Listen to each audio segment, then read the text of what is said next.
Hey guys, it's Sunny here again with the Sonia Janice Show. Thank you so much for joining us today. We are recording episode 202. So I have a very special guest, and today is going to be another heart to heart, which means you can follow along with us on YouTube after you grab your coffee, your tea, your sparkling water, or if you're still drinking it, your wine. Because I find the older we get, the less we lean into that, or maybe that's just me. Christian, go I ahead. was like, we can have wine. I'm going to go get some wine right now.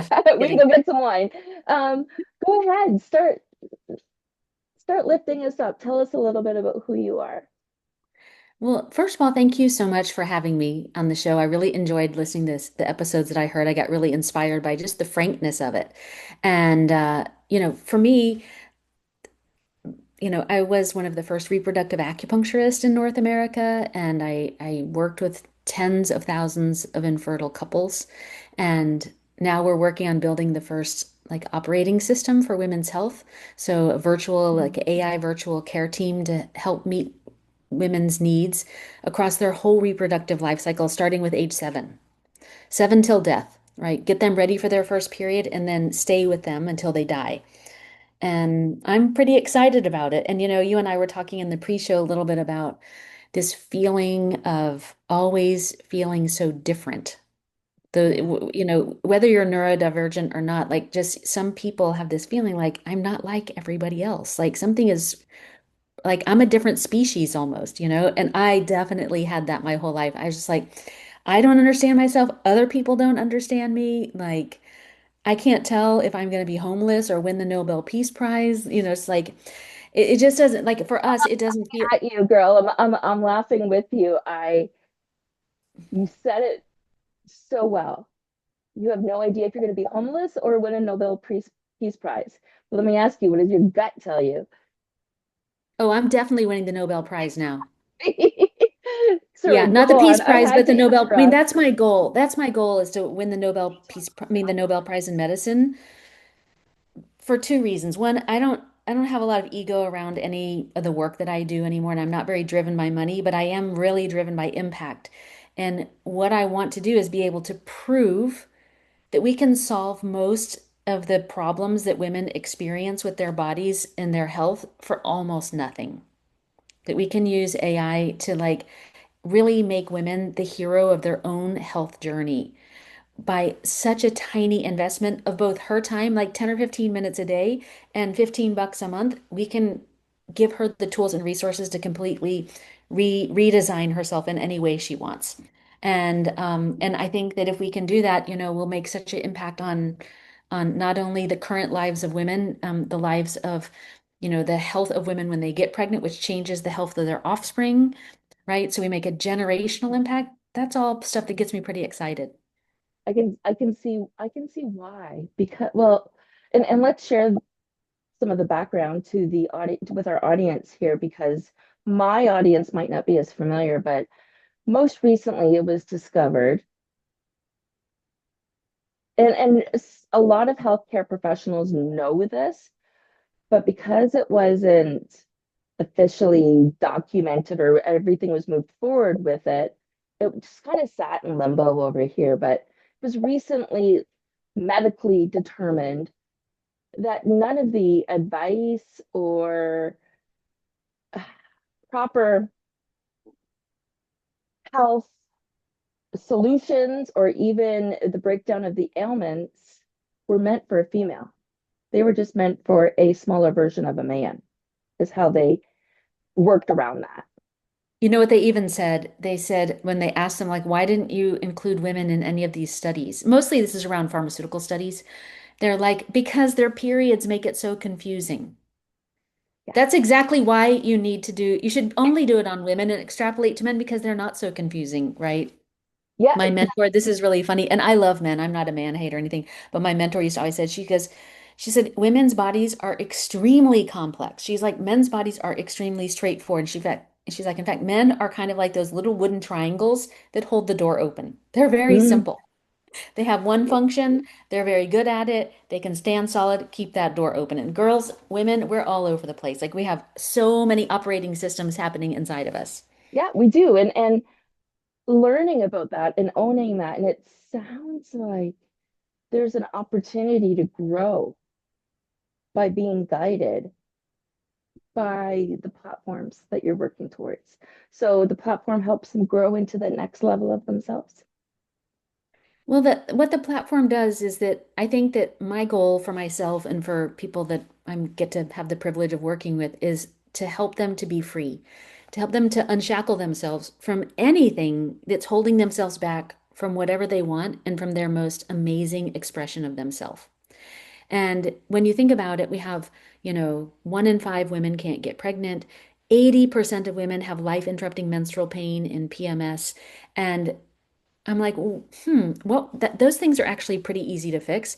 What would happen if we unleashed women first from all their physical things that they have to deal with? If they're missing out on a week or two a month because they're compromised by their period, what happens when we like get, it's like you watch all the Senate hearings and they're like, I'd like my time back, please. Yeah, Yeah, what pretty happens if we much. give the time back to all the women who have been like out of work, not functioning at their best, and still kicking ass, right? Still completely kicking ass, why they're about to hemorrhage out or throw up or pass out from their menstrual pain.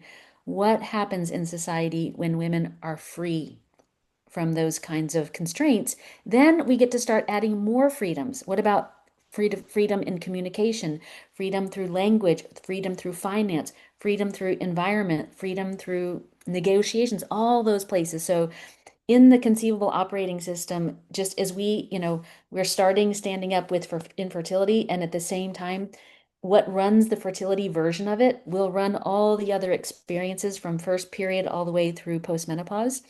And inside that main node, there will be all kinds of other opportunities, more like a life coach, to help her start to have access to, the most all the tools that I think have helped me, that, it's not to replace a real coach, right? But a lot of people, if you work at Walmart, you don't have money for a coach. Yeah, It doesn't matter how much you save.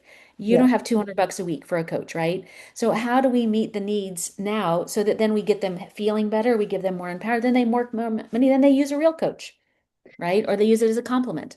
Well, and I think that's the key too, is the complement piece gives them the homework, the assignments, the accountability, the action, call it what you will, and the guidance. Yes. But conveying with the real person when the time comes is a completely different experience than taking this kind of action. You know, Hmm. you're almost reflecting on the results of this action. And also I think that, what my goal is that, imagine that a girl who's 7 years old starts using the app and she learns all about periods, all of everything that we all wish that every person knew before they had their first period, right?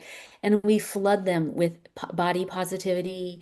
We flood them with Yeah. positivity about you're becoming a superhuman going through puberty, not prepare for hell, right? We flood them with so much great content so that they start being like, having a period is the most amazing thing. I'm Oh, the can you future of the imagine? species. Right? What happens then, right? Yeah. And when they're like walking around like, man, I'm the future of the species, you don't get to talk to me that way. Like, I'm the queen of the planet, Yeah. right? Not in a conflict way, but as a just like being embodied, right?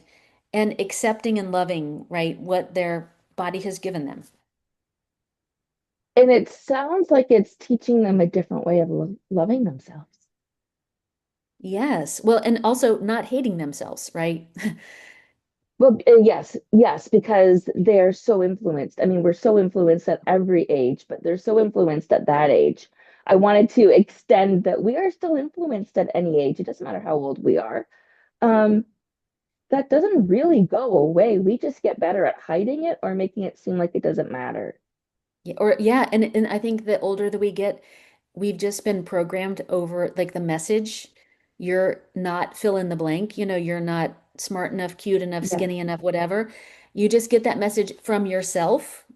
Like I don't really believe in being a victim, so I always try to like whatever's going on, I try and take responsibility for it. And even some of my friends will be like, "Why do you always blame yourself for everything?" I'm like, "No, no, no, no. I'm not blaming myself for anything. I'm taking full responsibility for everything that's happening in my life.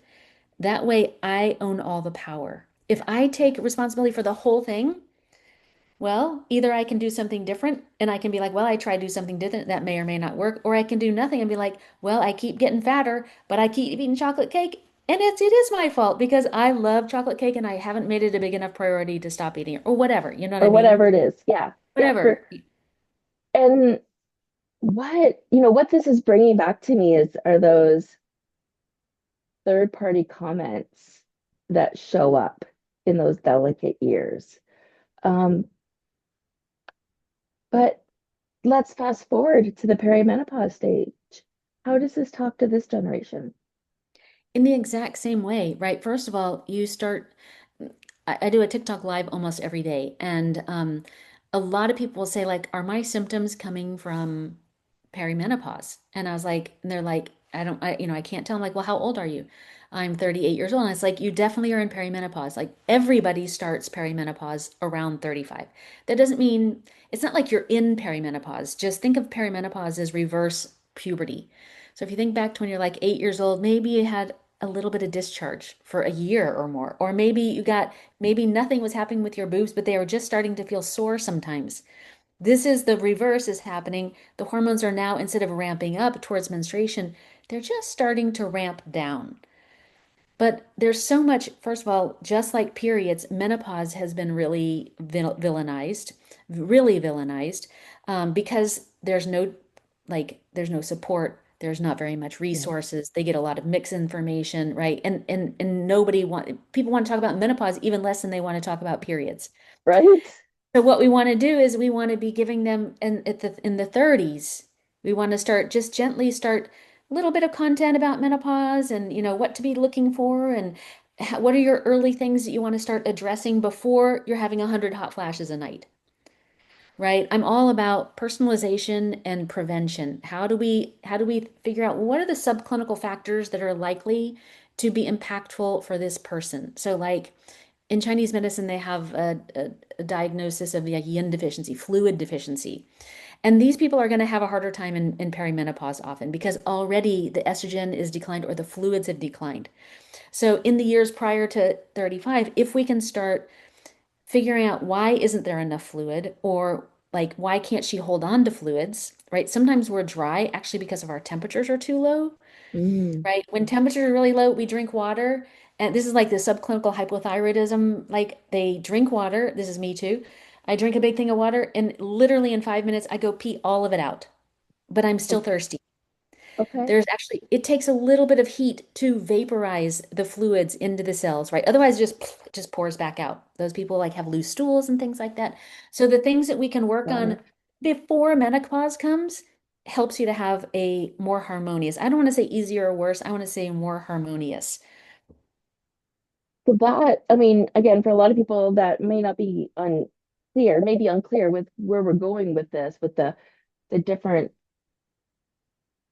work you can do behind the scenes to set yourself up for success. And that can and certainly does start with your gut health and taking Yeah. care of yourself from the inside out and how it has an impact everywhere. So these are some small shifts on the previous show, which I,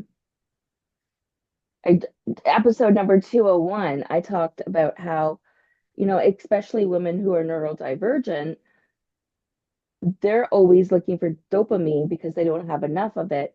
But women in their going through perimenopause or menopause have an extra hit to that because of the estrogen levels going lower and then causing less dopamine. So now we're looking at a compound effect.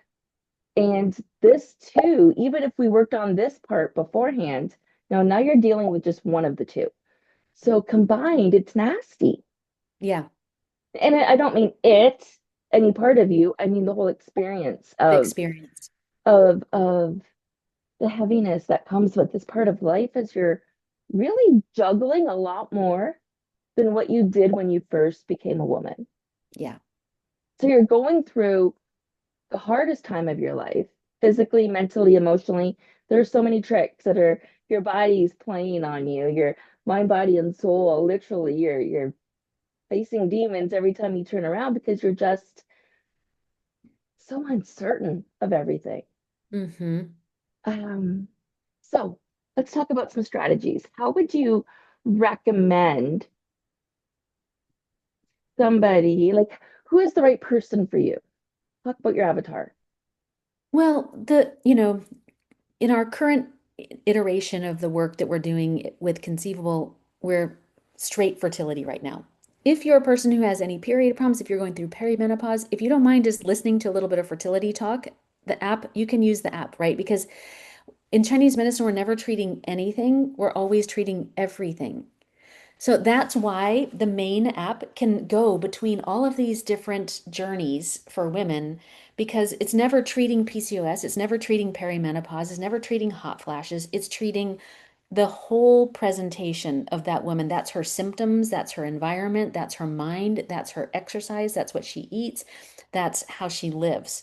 All of those, that's what the app is assessing and figuring out where are the problems and then figuring out how those problems are connected and then giving you a virtual care team. You get a chef, a nutritionist, a therapist, a tongue analyzer, an acupuncturist, soon a fitness coach, meditation teacher. And so the basically Kai, Kirsten AI, she's your leader, right? So it's an AI digital twin of me. And then she has her team. It's like, okay, well, when you go to talk to the chef, you do a whole interview with Kai. And then when you get to the chef part, the chef looks at the whole database and is like, okay, this person, is kind of blood deficient. They're exhausted. Their gut doesn't work.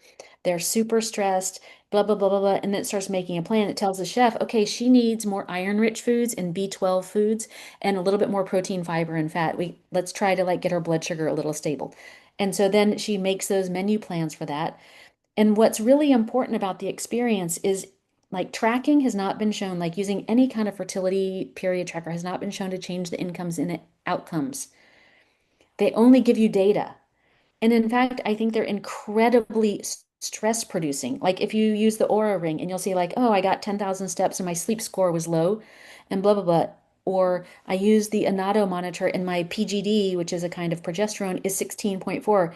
And then you're like,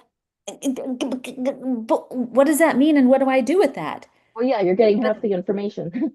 Right. So we give you a data analyst, Okay. and she's never looking at, if you say, why is my PGD 13.5? It can't answer that question. It can only look at the system. So you have to say, like, what's going on? And then she'd be like, okay, let's look at everything. So first, I still see, she's always going to start with energy. Still see your energies like a 4 out of 10. Let me look at the rest of your database to see, like, what some of the causes of that for you might be. Okay, I see you're still only getting 5 hours of sleep. Now, we talked about getting more sleep. Right now, is it harder for you to fall asleep, stay asleep, or wake up rested?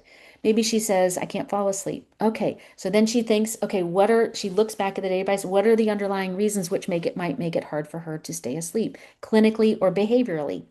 So the first thing she sees, she knows she drinks coffee. She's like, remind me how much coffee you drink each day. She says 4 cups of coffee because she's really tired, right?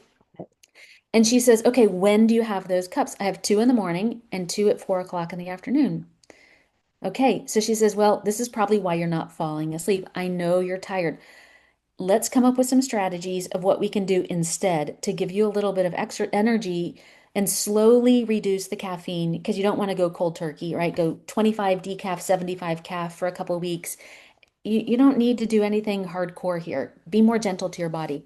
And then start replacing it with like, adaptogen coffee, mud water, any of those things, because you get a lot of energy from it, but you won't get the side effect of keeping you awake and driving up your adrenaline and cortisol. So the treatment for her fatigue may be this process of untangling the caffeine, Yeah. right? Then you see, okay, on no caffeine, she's falling asleep better, but she's still tired. Okay, so now we have to figure out what else is going on. And so that's how you put AI to work in a way that humans cannot. Like I can do that because I did it for 25 years. I can do it. But when I try to train people to do this, they're like, what? Like, how do you even, it's so many data points interrelated. And I wrote a book a couple years ago called Seeing Red. And my publisher, Simon and Schuster, said, we want it to be the playbook of how you fix periods. And I was like, just there isn't one. Because each question, like say you have really bad menstrual pain, there isn't a one-to-one answer. It's Yeah. why do you have menstrual pain? And people say, well, it's because I have endometriosis. No, then I want to know why do you have endometriosis and what's underneath that and what's underneath that until I can't find any more underneaths, right? Then you fix that lowest underneath, and then that literally liberates all the other symptoms. So maybe we start with like infertility, perimenopause, endometriosis, insulin resistance, and then we start digging in and we see, oh, this person's energy is a 2 out of 10. Their gut's messed up, they don't sleep, and they're over exercising. That is the first underlying cause of all of those things. So you fix those things and you see the cascade. How much then the AI, the data analyst is able to look at it and see like, oh, from that hypothesis, what improved, what didn't.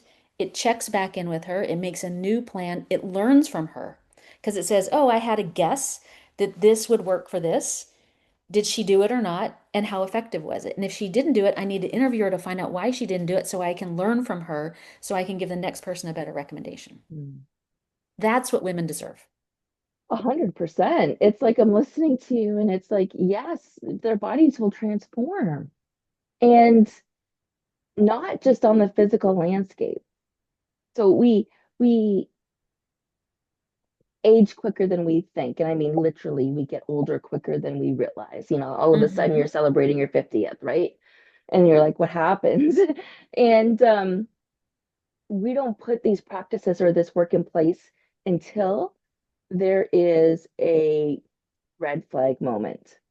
A Until we huge red flag. a huge one. It's got to be scary enough for some people. That's being pre-diabetic. There's their warning bell. They're lucky. Hmm. Um, for others, it's they just had a stroke. They didn't even get a warning sign, or they had warning signs, but life was too noisy and they were ignoring their body's symptoms. I think that that's actually one of the biggest problems. I think that's what we need to be talking about a lot more. And I think we have to be careful about how we language it. I do love language so that, we're not, I think that women don't have a place in society in which they're not happy, right? That they have to be smiling and cute and Yeah. and if they're mad, they're a bitch. And if they're sad, they're a baby. And so women get professionals that like, no matter what shit gets thrown their way, they're like, that's okay. I'll take any shit because it's really a survivor. It's It how is. we survive, right? If Yep. even in school, right? You see the girls being very good because they're like, I don't want to rock the boat. And so they get really trained not to speak out and not to advocate for themselves. And when then we don't educate them, Well, and you then know. think of the way we were raised, right? And the way our parents were raised. There was a big separation between boys and girls. Not literally. Yes, I mean, when I still see the school that my dad went to, and there was a girls lineup to come in and a boys lineup opposite sides. So we're not there, but it doesn't mean, I mean, there was still home ec in wood shop when I was a kid. And me I know too. they, yeah, right. And nothing wrong. Those programs should be up there, but they should be core. They should not be electives where, so the point is they were teaching girls to be girls and boys to be boys. And there was a time and place for that. But there was never education, like you said, on going within or learning that it is safe to have these feelings. So now we're trying to release those generational pain points so the future doesn't have them. And Hmm. I am positive I've seen your book. Is it out It has in it has like indigo? menstrual And blood stains on the outside yeah, of and it. it's kind of, it looks like a vagina. No, no, no. It's just a white cover and it looks Okay, like it has big red blood stains on it. okay, okay, okay. Well, we touched on this and I didn't go into detail, but I have a book called Your Story Matters. Love it. And it is an actual self-awareness, self-love workbook. Oh, perfect. So it does go hand in hand. There's a digital copy that people can download, and this was during the time of COVID. So I really wish I went with my gut and added a QR code to the back of it because I do have a course to walk people through the book and to help keep them accountable. But the point is, this is all about like NLP and thinking differently and like you, it is that next step. Would I recommend a 7-year-old do this? No, but it should be in every single high school, right? It should be in every single high school. And this should be somewhere else in the adulthood, but I don't know where, right? I Mm-hmm. don't want to say in corporations before they get hired because that's kind of weird, but not really. It puts the ownership back on you and that confidence, just like what you were saying with Chinese medicine, how it treats the whole and how, you're digging into the root. When you understand your story, first of all, nobody can take your shadow away from you, right? Mm-hmm. And then the more confident you become, the more you're willing to share, the more you skip small talk because you don't need it in your life. This was a post-camera conversation that we had, and it's true for both of us. We had to do some small talk, but it's not where we want to be. And we're excited to jump to the good part, and that's because we know how good it feels to be in the good, Yeah. right? We've done the Yeah. work, whatever that looks like, and now we're sharing this knowledge with all of you. And I love how it's showing up so differently in everybody, not just this, but the way we're now delivering new content to help us dive deep Mm-hmm. into which should never have been a secret Mm-hmm. Yeah. at all. Like every woman should know who they are and what they're about, and that they can heal and change the numbers instead of being 1 in 5. Maybe it's going to go to 1 in 10. But it's anything is possible with education. And I guess that's the point I'm trying to make. When you open Mhm. yourself up to learn, it changes things.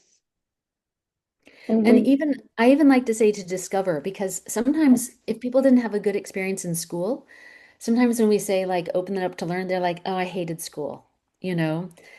I like that, it's like I always course correct people when they lost weight. No, you actually released weight. In other words, you're Yes. subconsciously going to be searching for that weight again, and you will Mm-hmm. inadvertently put the weight on or more. But you're absolutely right.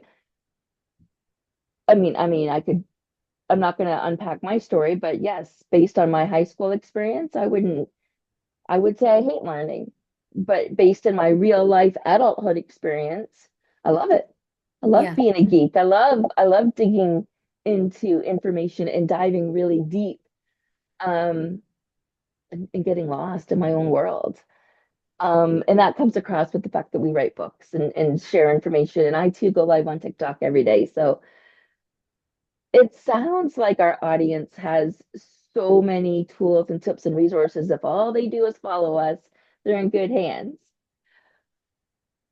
What are some of your topics on your show, on your TikTok episodes? Do you answer I, questions? Do you just go from the heart, or I what's it just do like? Q&A. I just like Okay. let them ask questions and then I just will just, so whatever comes up, I'll, if I'm really interested, I'll talk about it for a long time. And if I'm not that interested, I'll talk about it for a short time. And sometimes just a quick question. Sometimes it's like somebody saying, I've had 18 miscarriages. What's wrong with me? I'm like, hell if I know. I mean, like I need a lot more information to know why you had 18 miscarriages. Like I That's have a no way. lot. It's like I need 50 data points to figure that out. But I could probably come up with a good working hypothesis, but not just from, one sentence TikTok question. Speaking of My that, no, I sorry. was going to ask you, are there more data points, the better, though, right? For coming up with a Yeah. resolution. Yeah, well, because in fact, when somebody comes to me for whatever they're working on and they only have like literally three symptoms, that's actually a lot harder. Because the more symptoms, it's just like you're basically just putting things in buckets, right? And you're like, wow, 40 things in this bucket, one thing in this bucket, nothing in this bucket. This is the bucket, focus on this bucket is essentially, what drives you. That's what drives our algorithm. And so, people say, sorry, I have so many symptoms. Like, oh no, that makes my work so easy, And, I would say that the thing that we've been talking a lot about is one, how I really want people to stop using fertility monitors and trackers because I think they're injurious to women and I think they're borderline unethical because they're telling women like just capture your ovulation anywhere and then have sex, on the next day. And that doesn't even follow the guidelines. The guidelines show that you want to have sex 3 days before, 1 day before, 1 day after, 3 days after for optimal. And I'm like, if you have a longer than 32-day cycle, your ovulation is too late and your eggs are getting have a low egg quality because they're maturing, they get to their best place where they're perfect, and then if you don't use them, they start breaking down so you can reabsorb them. So the research is clear. Once you get past ovulation on cycle day 20, we have an egg quality issue and high risk for miscarriage. And I think it's unethical to not tell customers that. Yeah, I would agree. Instead, instead what they're just saying is like, just catch it anywhere and, to Boomtown. Instead of saying, hey, your cycle is 60 days long, that usually tells us there's a bunch of underlying issues that are really going to not only impact your ability to get pregnant, your ability to stay pregnant, the health of your baby, your health during your pregnancy and labor and delivery and postpartum. Why would we not just figure like it's usually like fatigue, gut issue, stress, environment. There's a few things that usually have to get tweaked to fix that, but it's not too hard. But we want to get her ready. The other segues into the other thing is that we put so much pressure on trying to get pregnant, get that BFP, the big fat positive. But women who can't get pregnant or struggle to get pregnant have a 40% likelihood of miscarrying. It's because we put too much attention on getting pregnant and not enough attention on fixing the things that are required to make a human, to stay pregnant. We need resources to make humans. It's not like a little human. It's not like a tree frog, right? Eight Yeah, it's a pounds, big, yeah, 8 pounds made out of you, yeah. right? So if you're exhausted, if you don't have any blood, if your hormones are really low, there aren't resources for making humans yet. But the good news is that that can all be repaired by you with a little bit of help. Almost like I would say, I haven't done a study on it yet, but I would say probably 80% of the reasons people are not getting pregnant today can be repaired by themselves. That's huge. I have my oldest daughter who's really trying for a second one. And she's, I want to say hyper obsessed and always taking tests. And every cycle she's thinking, she's hoping, she's praying. And I'm like, let it go. Like, just kind of enjoy life and relax and see what happens. And she kind of laughed at me a little bit, but it's a short period of time. I said, are you in the healthiest place that you can be to have another baby right now? Or was there too much scare and fear from your last one that's impacting you? Because there was a lot of trauma that came with the baby daddy, and subconsciously, unless she works on that, that too is going to have an impact with how 100%. And wait, tell her she can just download the Conceivable app for free. The first month is free. awesome. And one of the things that's really helpful is you just go through the assessment and then you get a conceivable score. And that score is basically the likelihood of getting pregnant naturally right now. And you want that score above 60. The average starting score of people is 30. So if you're 25, if she's 25, 30, don't worry about it, but that is in a subfertile state. And then she can see the breakdowns of like what are the categories that are suboptimal, and then she can start getting a sense of like what could she be doing? Like instead of worrying, what we want to transition is instead of worrying about ovulation and the big fat pregnancy test is like really whatever your underlying issue is and start with fatigue. Every time you want to work on getting pregnant, work on your pothole. Whatever your pot, Yeah. like if you're tired, if your energy is like a 3 out of 10 without caffeine and exercise, that is your 100% focus until you're an 8 out of 10. And the app can help you to do that. That takes all the pressure off. It gives you like a new enemy to try to work with. And the obsession of like when you can't get pregnant, it becomes very binary. Either I'm not pregnant and I'm miserable, or I'm pregnant and I'm happy. And there's nowhere in between. And I hate this like, thrive in spite of infertility. No, no, no. I want you just to live when you're on a journey to motherhood. Stop saying the word infertile, right? Journey to motherhood, because it's taking longer than you want, but why do we have to give it a negative name? Well, and how is it different than any other dream or goal? That's a It's good not. point. I Well, mean, I would say it's only different in that like there is biology that is preventing, we think that, I think that it's like yes, too, yes, there's we the, think that this women don't have enough control. Like in Western medicine, we don't tell people like you can fix almost everything on your own. So it's right. like if you don't, you're like just screwed. But it goes back to, again, even if you're tracking on a habit tracker and you're learning what your habits are or aren't, like you said, if you're trying to lose weight, release weights, what do you need to do? And you're tracking your work, but if you know you're not exercising, if you know you're eating that chocolate cake, that too can be managed, right? Maybe not the Yeah. biology piece, but that action there looks different. That variable Yes. looks different. The action of working on yourself is the same, which is bringing up one of my most recent favorite quotes. I think it's trumping my original favorite quote. And literally, if you don't know what to work on yourself, go inward.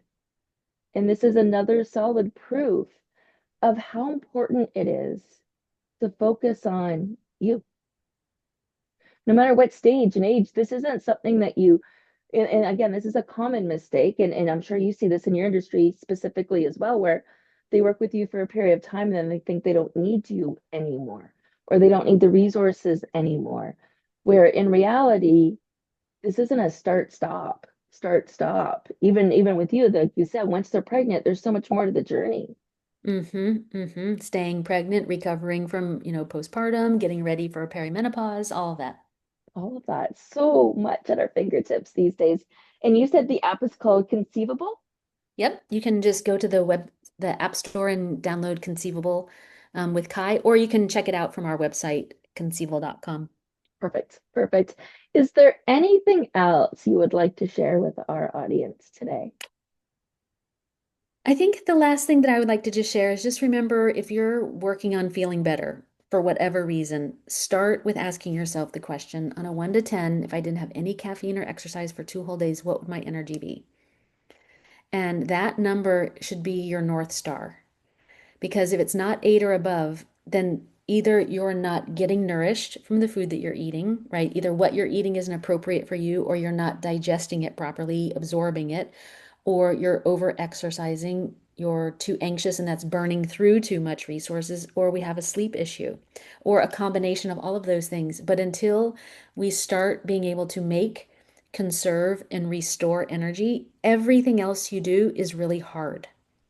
Even mind work is hard because you're just dysregulated. Your blood sugar is dysregulated. You're fatigued. You don't have motivation. If you can just get your energy up a little bit, you'll get a little bit more natural motivation to kind of tackle some other things. Yeah. And again, there is a perfect segue here to the fact that all of this has a huge impact on your nervous system, which has an impact on your stress levels, which will have a direct impact on your results. Yes. Yeah. It's all connected. It's all in that exactly 100%. Well, I want to thank you so much for being a guest today. And we're going to include the link to your book in our show notes Great. and the link to your app as well. But the fact that you shared with all of us right now, and I understand that you've got a huge community on TikTok. What's the best way for people to find you there? Well, there's two. So there's one that's the period expert. That's mostly about periods, and the fertility one is your fertility expert. And if you don't mind, in the show notes, please link them to the website conceivable.com too for us so that if they want to get supplement, we do personalized supplement packs. So you can take a quiz and get personalized supplements for about half of what you would pay on Amazon, like 8 different supplements, super high quality for about $70. Like we used to have all of them individual, like super, like Metagenics, Thorn, this is the kind of quality.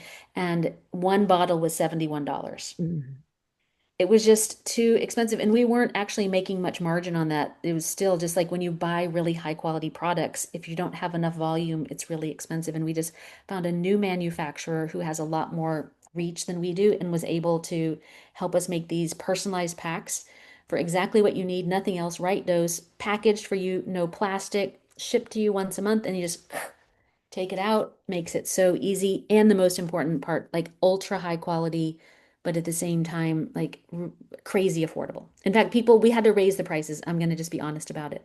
We had to raise the prices because people were like not checking out. And I was like, this is a no-brainer. Like every person who takes a quiz should check out. Like, and so I reached out to people and they're like, seemed like a scam because they were so cheap. mm. I was like, I know I'm Well, trying to make them cheap for you. I'm trying to make this so easy. Just like a complete no-brainer. I'd rather only make a few dollars per transaction just to cover, our expenses and stuff, but do that a million times and make it super affordable than try to right. hemorrhage everybody. And